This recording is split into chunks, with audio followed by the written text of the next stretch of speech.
இப்ப பாண்டிச்சேரி பாத்தீங்கன்னா விஜய் வந்து பேசியிருந்தாரு. அதுல பேசக்குள்ள பாத்தீங்கன்னா இந்த மாதிரி பாண்டிச்சேரியில ஒரு ரேஷன் கடை கூட இல்ல அப்படின்ற மாதிரி ஒரு தவறான கருத்து சொல்லியிருக்காரு. அதை பத்தி என்ன நினைக்கிறீங்க? ரேஷன் கடை இல்லைன்னு சொல்றதே அவருக்கு முற்றிலும் பொய்யான ஒரு விஷயம் யாரோ கொண்டு சேர்த்துக்கிறாங்க. ரேஷன் கடை இல்லைன்னா எப்படி மாசம் மாசம் மக்களுக்கு அரிசி போய் சேருது? இன்னைக்கு கோதுமை எல்லாத்தையும் அறிவிச்சிருக்காங்க. அந்த கடையே இல்லைன்னா மக்களுக்கு எப்படி அந்த பொருள்லாம் வந்து சரியான முறையில வரும்? அதை நாங்க தான் பாண்டிச்சேரி மக்கள் நாங்க தான் சொல்லணும். ரேஷன் கடை இருக்கா, அதுல பொருள் வருதா அப்படின்றத நாங்க தான் சொல்லணும். அங்க தமிழ்நாட்டுல இருக்க டிஎம்கே பத்தி இந்த பாண்டிச்சேரி வந்து பேசியிருக்காரு. அவரோட சரியில இருக்கிற பாலிட்டிஷியன் பத்தி யாரை பத்தி பேசுறாரு? அதை பத்தி மொத்தத்துல அவரோட எதிர்ப்பு எங்கெல்லாம் போறாங்கன்னா அதை பத்தி மட்டும் பேசணும்னு நினைக்கிறாரு. எந்த இடத்துல எந்த சூழல்ல அங்க எந்த ஆட்சி நிலவுதுன்றத அவர் சரியா புரிஞ்சிக்கலன்றதா அவர் பேசின பேச்சு மூலியமாவே தெரியுது. பாண்டிச்சேரியில டிவிக்கு ஆட்சி நல்லா இருக்கு. கண்டிப்பா அது ஒரு திரைப்பட காட்சியா மட்டும் தான் இருக்கும்.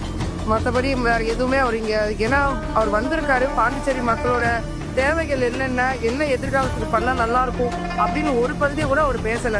மொத்தத்துல நான் வரேன் நல்லா இருக்கும், வரேன்னா என்ன பண்ண நல்லா இருக்குமே எதுவுமே சொல்லல.